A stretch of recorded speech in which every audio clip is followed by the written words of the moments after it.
Assalamualaikum warahmatullahi wabarakatuh. Alhamdulillah rabbil alamin, wa sallallahu wasallam ala sayyidina Muhammadin wa ala alihi wa sahbihi ajma'in. Amma ba'd. Puji syukur kepada Allah Subhanahu wa taala yang mana dengan rahmat hidayah taufiknya kembali kita dikumpulkan di tempat yang penuh kemuliaan ini di waktu yang mulia serta insyaallah bersama orang-orang yang dimuliakan oleh Allah Subhanahu wa taala. Amin ya rabbal alamin. Hadirin yang dirahmati oleh Allah Subhanahu wa taala. Alhamdulillah, balik ke kitab Riyadhus Shalihin, masih di bab sabar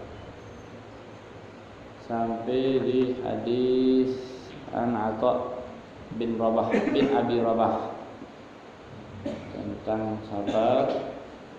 Ada yang pilihan, ada yang tidak. An Atha bin Abi Rabah qala li Ibnu Abbas radhiyallahu anhuma ala urika imra'atan min ahli jannah faqultu bala. Qala hadhil mar'atu sauda atatin nabi sallallahu alaihi wasallam faqalat inni usra'u wa inni atakashshaf fad'u Allah ta'ala li. Qala in syi'ti sabarti walakil jannah wa in syi'ti da'awtu Allah ta'ala an yu'afiyaki. Faqalat asbir. Faqalat inni atakashshaf fad'u Allah li alla atakashshafa faj'alaha. Muttafaqun alaih. Sabar diriwayatkan dari seorang tabi'in. Tabi'in adalah muridnya sahabat, murid sahabat yang belajar dengan tenggang waktu yang cukup untuk tenggang waktu yang cukup lama belajar dengan sahabat. Maka seorang murid tersebut dinamakan tabi'in. Berbeda statusnya dengan sahabat. Kalau sahabat itu cukup ketemu sama Rasulullah SAW, cukup bertemu tatap muka di bumi dalam keadaan Islam, mati dalam keadaan Islam, cukup dengat pengawas memandang Rasulullah, ketemu Rasulullah SAW. Kalaupun tidak memandang, bertemu, dia langsung tunjuk gelar sahabat. Tunjuklah sahabat. Adapun tabi'in tak cukup cuman ketemu harus duduk belajar nian. Ulama ngapa membedakan itu? Dijawab, pas ditanya dijawab oleh mereka, nurnya Rasulullah SAW itu kuat. Kuat, cukup dengan liqa, ada pertemuan itu cukup untuk Allah alam ya, apa yang namakan ulama itu yang didapatkan oleh seorang yang bertemu Rasulullah SAW itu luar biasa.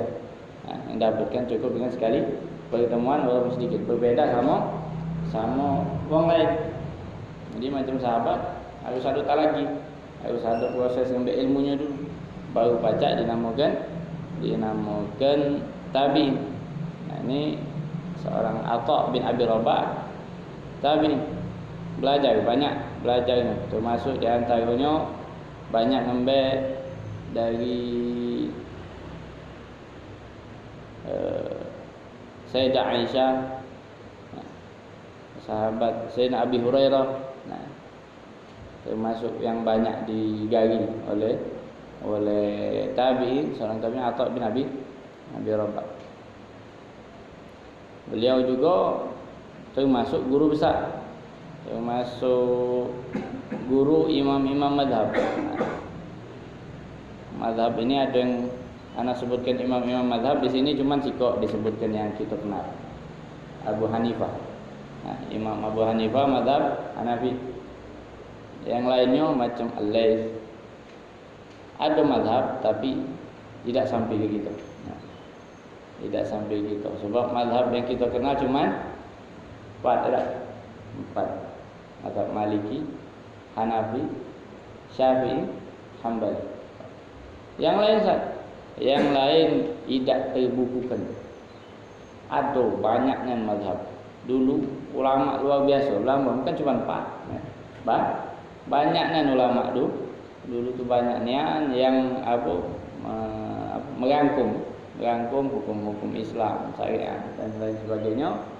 Tapi yang diistilahkan di bidang ini namanya diwan tadwin, pembukuan lah kalau kita terjemahkan, dibukukan, dan ulama-ulama masing-masing mazhab ngapi lagi. Macam kita di mazhab Imam Syafi'i ada periode murid-murid Imam Syafi'i itu mengumpulkan segala ucapan, segala pendapat Imam Syafi'i. Terkumpul ulama setelahnya, yang paling menonjol Imam Rafi'i. Imam Rafi'i ngangkum yang sudah dirangkum tadi, di filter, diambil lagi. Ini ada pendapat kuat, ada pendapat lemah, terus ke generasi selanjutnya Imam Nawawi ngoreksi lagi, ngambil lagi. Terus setelahnya Imam Nawawi ada Imam bin Hajar, ada Imam Ramli. Nah, mentok di situ rapi. Nah, paling mungkin ada masalah-masalah baru dibukukan, ditambah. Nah, yang semisal proses yang macam ini tadi, cuman 4 mazhab yang pacak mempertahankan yang ada. Lain dari mazhab tersebut katik penerusnya. Nah, kalau di nasab tu intirot, terputus. Kalau nasab terputus, kata anak lanang ni. Nah, ini mazhab ini saya itu. Cuman tersisa 4 kena hal ini. Termasuk ini Al-Auza'i, Ibn Jurayj, Al-Laits, luar biasa. Atha bin Abi Rabah, wong yang luar biasa di zaman atau di antara para tabi'in. Beliau umurnya 80 tahun. Meninggal di tahun 115 bulan tahun Hijri. Beliau meriwayatkan beliau berkata, qala Ibnu Abbas radhiyallahu anhuma. Beliau berkata bahwasanya telah berkata kepadaku Sayyidina Abdullah bin Abbas, sahabat juga, punya guru banyak yang menonjol dari Sayyidah Aisyah, Sayyidina Abi Hurairah yang sekarang dibacakan ucapan Sayyidina Abdullah bin Abbas radhiyallahu anhuma, ala urika mar'atan min ahlil jannah. Ada terjadi percakapan antara sahabat Abdullah bin Abbas sama Atha bin Abi Rabah. Kena murid sama guru, nak nunjukkan suatu peristiwa yang terjadi di zaman Rasulullah SAW. Dan itu sisa cerita tadi masih ada, baca di jingok, baca di dapati bercerita, nak nyingok dah. Ala urika, maukah engkau aku tunjukkan imra'atan min ahli jannah, perempuan daripada ahli surga. Tunjukkan bukan kerana hal-hal yang mungkin lebih condong ke perempuan, kewanitaan, tidak. Sifat yang pengen ditunjukkan oleh sahabat Abdullah bin Abbas itu sifat. Apa? Faqultu bala. Maka dijawab oleh tabi'in tersebut, bala, tentu aku mau. Sebab apa? Bukan betinonyo, sifat ahlul jannahnya yang dicari. Sifat ahlul jannah. Qala hadhil mar'atus sauda. Ditunjuk oleh sahabat Abdullah bin Abbas itu perempuan hitam itu, yang kebetulan ini biasanya budak, dan budak auratnya beda sama perempuan pada umumnya. Banyak pengecualian budak. Sebab kondisi budak itu kalau di hukum syariat atau fikih itu macam barang, pacak diperjual belikan. Nah, antara laki-laki untuk sifatnya sebagai manusia ada batasan yang lebih luas,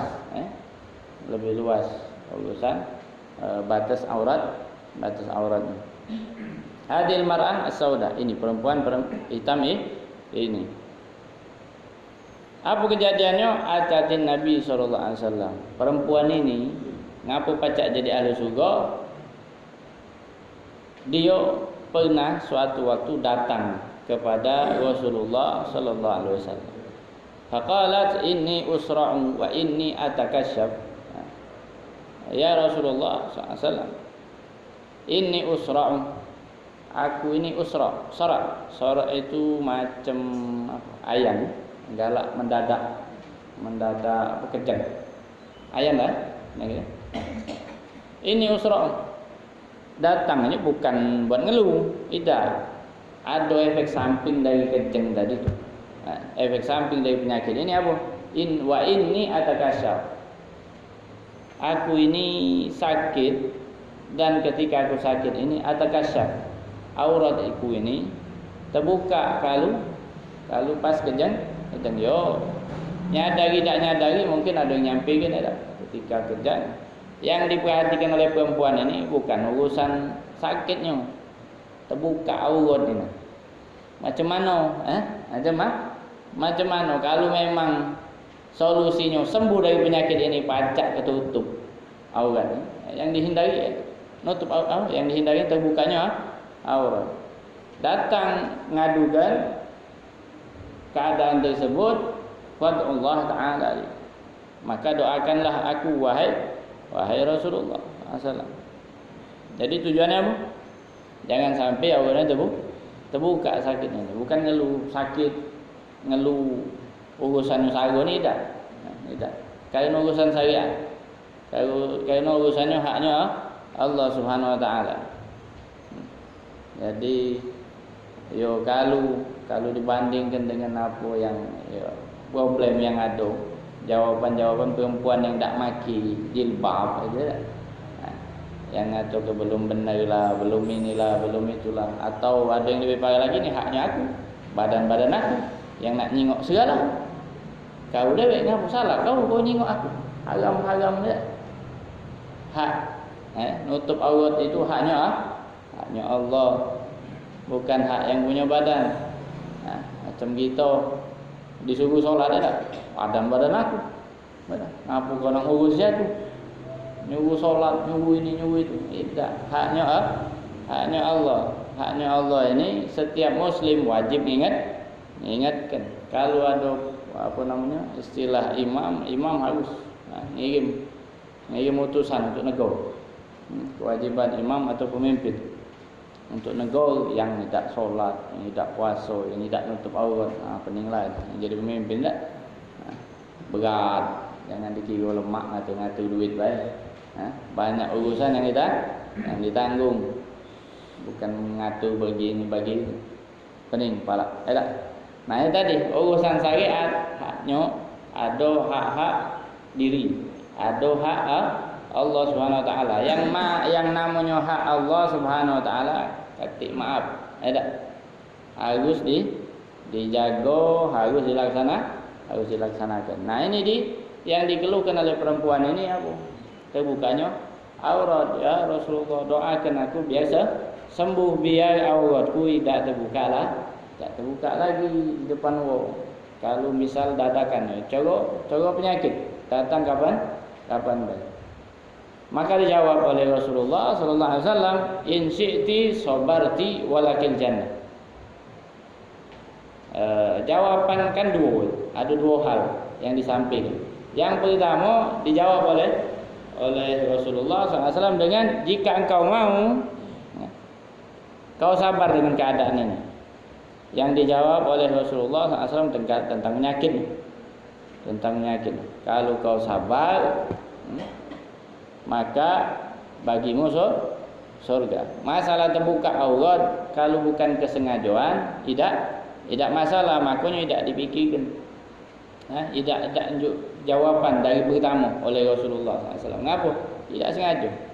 Dalam keadaan, kalau dalam keadaan sadar muka aurat, dosa, melanggar syariat. Tapi ini ketika nyampak penyakit kambuh, terbuka aurat, sudah bagi urusan yang sadar, yang cepat-cepat nutupinya. Bagi yang tidak sadar, macam ada yang sakit mungkin terkapar di rumah sakit, mungkin dia kan tak berdaya, mungkin aurat terbuka lah apa segala macam. Siapa kewajiban? Kewajiban yang melek, yang bangun, yang segal, tutupi. Ada dulunya, ada siapanya yang sakit tak? Didatangi wong mungkin. Ya. Kalau dewean tahu lah, ada. Kadang, apalagi ada tamu, orang datang, si terbuka juga, tutup. Habis yang sehat ngapinya. Ada pun yang badannya sehat, auratnya terbuka, tutup dewek, tanggung dewek dosanya. Jadi tidak fokus Rasulullah SAW menjawabnya dengan dua hal, cuma sikok baik, masalah sakit. Kalau engkau sabar maka ganjarannya surga. Sudah ada janji sudah. Wa in syi'ti, tapi kalau kau tetap kepengen hilang penyakit darimu, penyakit apa? Sorak ini atau ayan ini hilang darimu, da'autullah ta'ala an yu'afiyak. Aku bakal doakan agar engkau disembuhkan, dan doanya Rasulullah SAW tidak ketikim, maus. Baca dah, tembus langsung. Dua pilihan dan bisa dapat galau.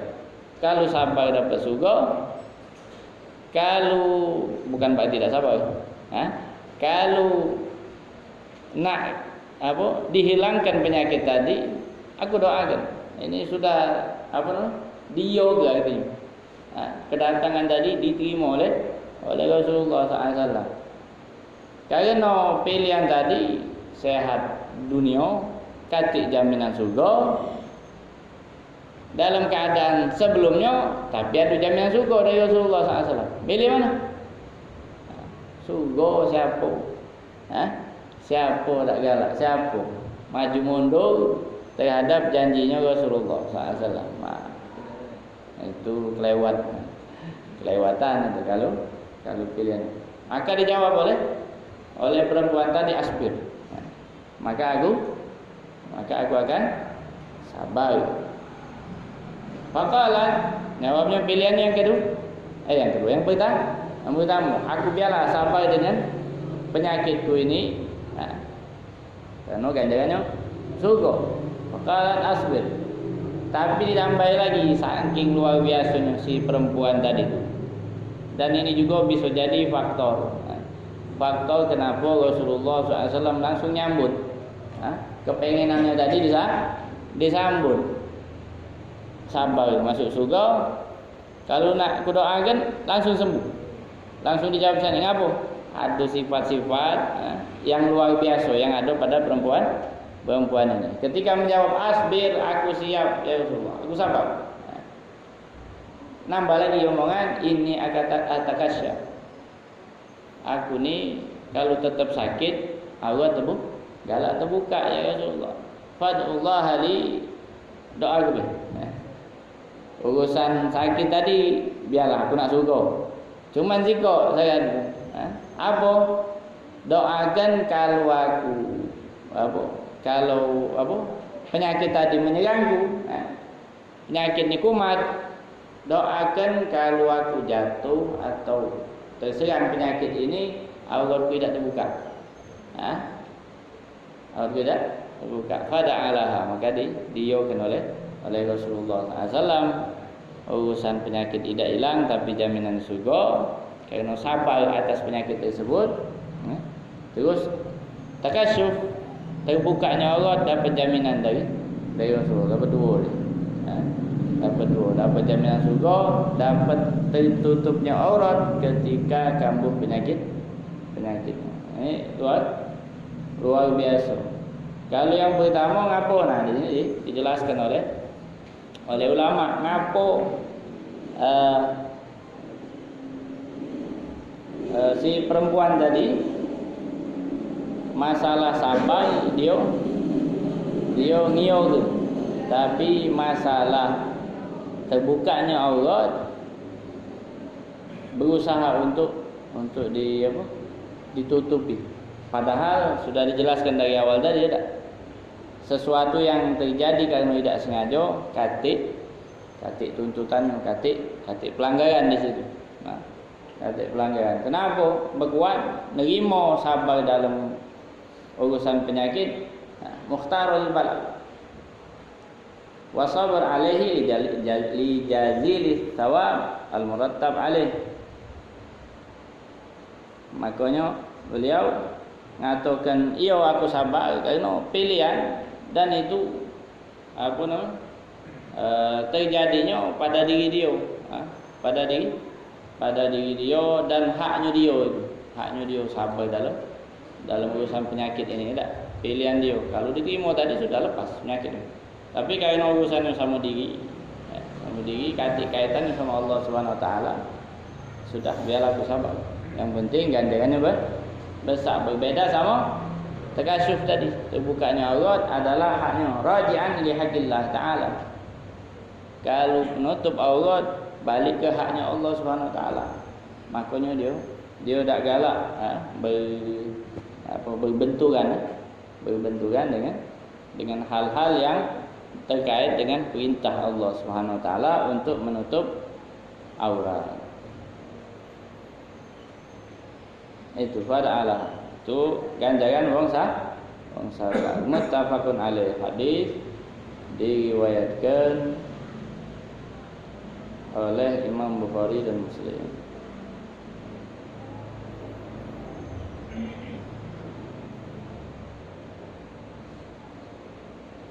Wa an Abi Abdurrahman, hadis selanjutnya. An Abi Abdurrahman Abdullah bin Mas'ud radhiyallahu anhu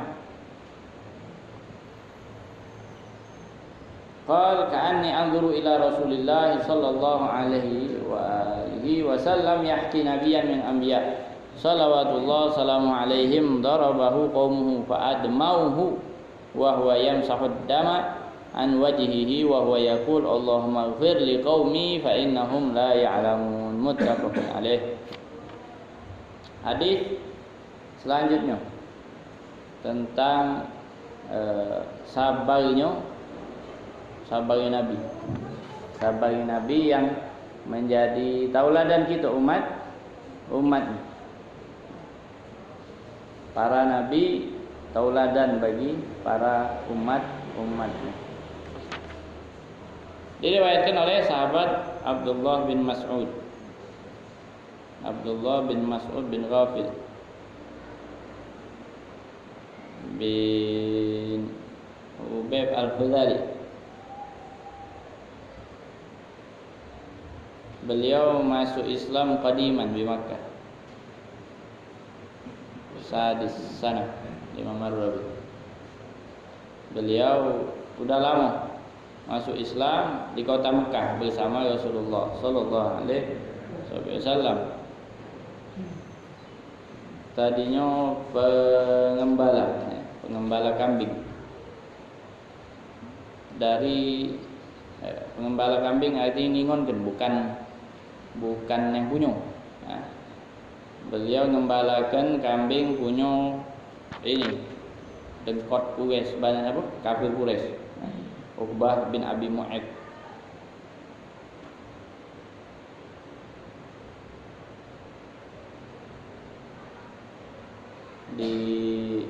Dinampakkan oleh Rasulullah SAW mukjizat di hadapan sahabat Abdullah bin Mas'ud sehingga masuk Islam, kemudian hijrah ke Habasyah, terus hijrah ke Madinah, termasuk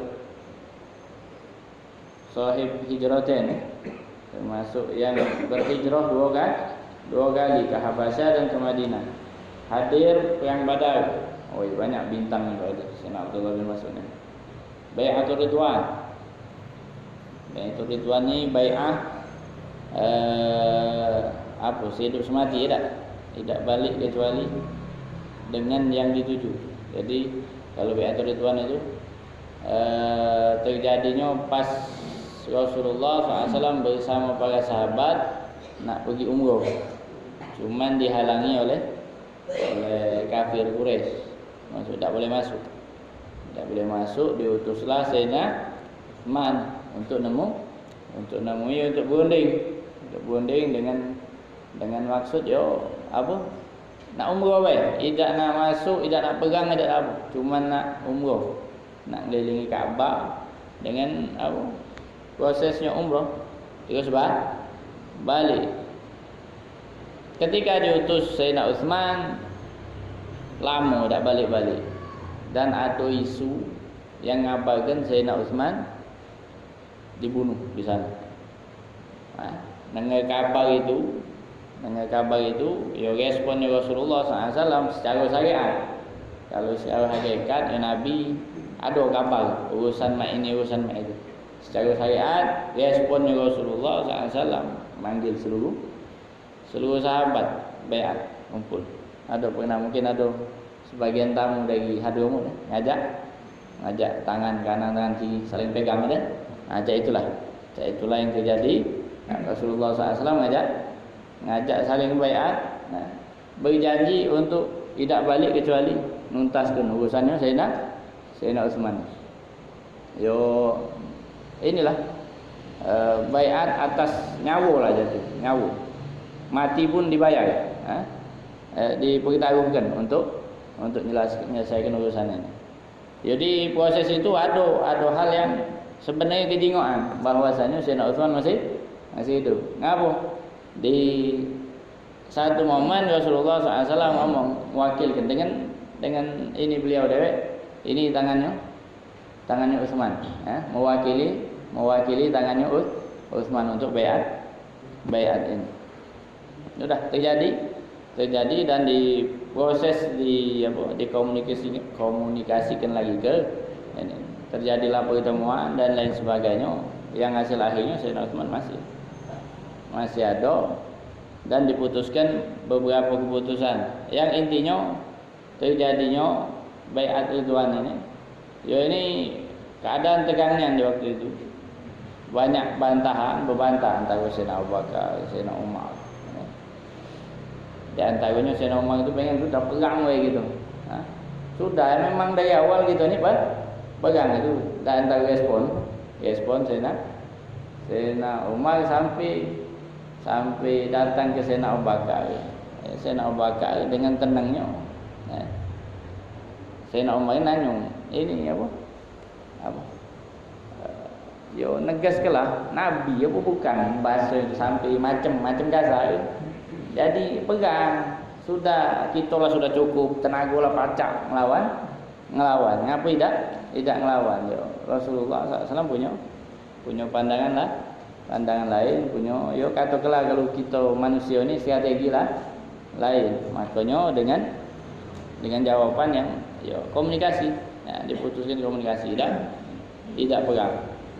Baiatul Ridwan, dan Sayyidina Abdullah bin Mas'ud melok hadir wal masyahid kulluh, dan perang-perang bersama Rasulullah SAW beliau hadir galuh.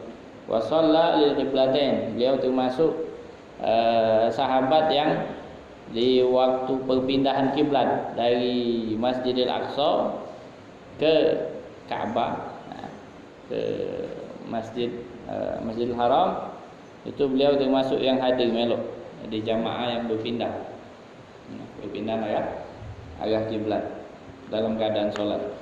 Sholat lil qiblatain. Wa kana sallallahu alaihi wasallam yukrimuhu wa yudnihi wa la yahbibuhu. Ini saking dekatnya sahabat Abdullah bin Mas'ud, itu Rasulullah memperlakukan Sayyidina Abdullah bin Mas'ud lebih muliakan lebih. Rasulullah memuliakan seluruh sahabat, tapi kalau disebutkan yukrimuhu artinya memuliakan lebih wa yudnihi, dan mendekatkannya kepada Rasulullah SAW dalam artian sering dicari.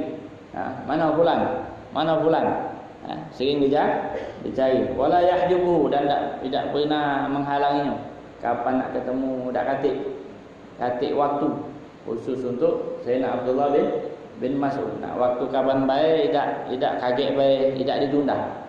Itulah la yahjubuhu. Wa kana masyhuran baina sahabat bi annahu sahibu sir Rasulullah SAW. Dan beliau juga termasuk terkenal di antara para sahabat sebagai sahib sir, termasuk tempat nyago rahsia.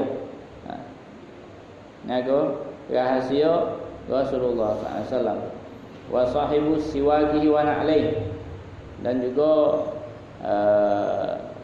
seorang yang khususnya berkhidmat urusan siwak, sendal, sama alat bersuci Rasulullah SAW. Kalau siwak sama sendal umum, umum dipegang oleh sahabat Abdullah bin Mas'ud, dan tempat bersuci terkhusus di safar, terkhusus di perjalanan, sahabat Abdullah bin Mas'ud yang megangnya. Wa basyarahu sallallahu alaihi wasallam bil jannah. Beliau termasuk yang sudah diberikan bisyarah, kabar gembira oleh Rasulullah sallallahu alaihi wasallam dengan surga, artinya dapat jaminan dari Rasulullah. Wa qala raditu li ummati ma radiyalaha ibn ummi abad wa sakhittu laha ma sakhita laha ibn ummi abad. Aku ridho terhadap umatku selama ibn ummi abad ini gelar atau kunyah Sayyidina Abdullah bin Mas'ud. Aku ridho terhadap umatku sebagaimana atau selama Abdullah bin Mas'ud ridho kepada umat tersebut. Ridhonya Rasulullah dikaitkan dengan ridhonya Abdullah bin Mas'ud radhiyallahu anhu sallallahu alaihi wasallam. Dan aku murka selama sahabat Abdullah bin Mas'ud murka. Artinya ridhonya Rasulullah sama cak ridhonya Sayyidina Abdullah bin Mas'ud. Murkanya Rasulullah SAW dikaitkan dengan murkanya, artinya syariat galau. Yang ada bukan berarti lah naik magam macam Nabi, tidak. Sahabat tetap sahabat, tapi magamnya sahabat ini luar biasa, megang syariatnya luar biasa, sifat-sifatnya luar biasa, akhlaknya luar biasa, sehingga Rasulullah SAW pacak mengucapkan hal tersebut. Tidak sembarang wong. Aku marah kalau dia marah. Aku senang kalau dia senang. Nabi yang ngomong, Itu menunjukkan perbuatan-perbuatan, ucapan-ucapan yang Sayyidina Abdullah bin Mas'ud, perbuatan ahli surga kalau.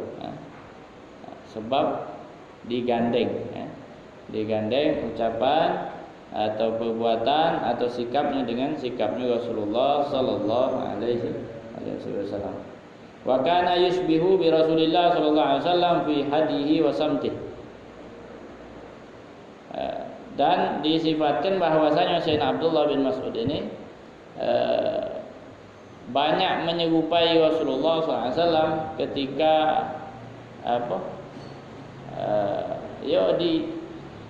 tindak tanduknya bahasa kita, di banyak perbuatannya menyerupai Rasulullah SAW ketika ngajar, ketika diamnya menyerupai.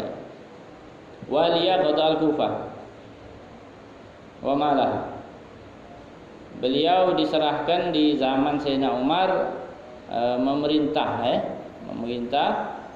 Kufah, negeri Kufah, sampai awal-awal khilafahnya Sayyidina Utsman. Kemudian beliau balik ke Madinah dan meninggal di Madinah dan dikuburkan di Baqi, pemakaman kalau sekarang samping Masjid Nabawi. Kalau yang sudah ziarah ke Madinah tergambarkan, yang belum di samping arah kiri kiblat Masjid Nabawi. Baqi itu dulunya luar Madinah. Kalau sekarang 2 langkah dah. Kalau dulu dari segi ukuran atau peta zaman Rasulullah SAW, Baqi itu di luar Madinah, di luar kota Madinah. Artinya Madinah dulu itu masjid sekarang, Masjid Nabawi sekarang ini itu kota Madinah zaman Rasulullah SAW. Makanya ini siapa? sebagian ulama lah teko urusan sendal, urusan apa, buka galau biar. Tapi yo sekarang ini digamik galau dah. Buka sendal dengan alasan pengen apa? Nyentuh tanah yang di situ disentuh oleh Rasulullah, oleh sahabat. Luar biasa. Radhiyallahu anhu. Sayyidina Abdullah bin Mas'ud juga yo terkenal kecil badannya kecil, pernah dialoi oleh sebagian yo penesan yang mereka lah, para sahabat ada ngaloi Sayyidina Abdullah bin Mas'ud karena pas manjat batang kurma tersingkap kakinya itu kecilnya dialoi, tapi di hadapan Rasulullah SAW. Tapi jawab oleh Rasulullah SAW, kaki yang kecil itu baca lupa apa umpamanya. Intinya dikaitkan dengan urusan surga. Lebih berat dari hal yang sekiranya baca masuk ke surga. Dibesak oleh Rasulullah SAW dengan sifat. Walaupun jasmani itu tapi tidak. Yo badan boleh, badan boleh kurang, tapi yo katakanlah amal ibadah sifat-sifat luar biasa, tinggi besar di sisi Allah Subhanahu wa taala. Beliau juga termasuk yang mengeksekusi lehernya Abu Jahal. Ketika perang Badar, Abu Jahal terkapar. Fir'aun hadil ummah kata Rasulullah. Fir'aunnya umatku. Tapi lebih parah. Lebih parah. Kenapa lebih parah? Kalau Fir'aunian yang asli itu, yang di umatnya Nabi Musa, itu ketika tenggelam berteriak taubat. Tapi karena batasnya yang kemarin kita bahas, malam yugharqir, selama napas itu belum di kerongkongan, taubat masih diterima. Kalau sudah di kerongkongan, sudah di ujung lah pasti mati. Katik lagi pintu taubat sudah ditutup. Nabi ini ketika tenggelam habis tengah laut, dah acak tinggal nyelam bede. Berarti aman tu bi Rabbi Musa wa Harun. Aku beriman. Ada ucapan Fir'aun. Dahsyatnya Fir'aun, ada baliknya dia. Ada baliknya orang tak terima. Aku beriman kepada Tuhannya Musa dan Harun. Itu kalimat syahadatnya. Tapi tidak diterima, masih taubat. Kalau Abu Jahal umat Rasulullah SAW lebih dahsyat. Ngapo? Lah terkapar. Habis perang terkapar. Biasa memang ada bahasa Arabnya apa lah? Termasuk bahasa Arab lupa juga. Memang sebagian yang sekarat daripada musuh aja. Daripada tersiksa diselesaikan. Nak dirawat cak mana muda? Ngepot diselesaikan. Abu Jahal terkapar besar. Badan besar, luar biasa. Dibanding yang kita baru sebut tadi, Sayyidina Abdullah bin Mas'ud kecil. Orangnya kecil. Cak mana kecilnya? Pas diperintahkan menyelesaikan para yang sudah bergelimpangan di medan perang tadi, keliling Sayyidina Abdullah bin Mas'ud ini nuntas ke tadi itu. Ketemu di badannya Abu Jahal, Sayyidina Abdullah bin Mas'ud tegak di dadonya. Bayangkanlah mana besar perbandingan. Tegak di dadonya Abu Jahal. Terkapar sudah, cuma tinggal baca ngomong baik. Oh kata Abu Jahal, luar biasa, sungguh engkau telah menginjak dengan pijakan yang tinggi luar biasa. Tak kata yang baca zaman hidup Abu Jahal disenggol kita baca. Ini dipijak wujud dado. Sungguh engkau telah menginjak macam wong muji ada orang yang pacak menjadi bukit. Luar biasa kau pacak tinggi ni kau ni naik. Luar biasa mijak. Apa namanya? Lah tahu ni gawi ni nak ngelaga urusan ni kata. Kalau nak nebas bulu aku di on ini umat Rasulullah tetap dari pangkal leher. Tetap dari pangkal leher. Biar ditengok bulu aku ni besar. Biar wong tahu bulu aku ni besar, nak mati. Kalau Fir'aun ngomong taubat dia, nak beriman tapi tak ada terima. Ini Abu Jahal dari pangkal aja dia. Biar orang tahu leher aku besar. Memang di masa itu leher besar itu menunjukkan gagah. Gagah itu nak mati. Ngomong macam itu luar biasa. Ada. Jadi saya nak belum masuk. Entah. 36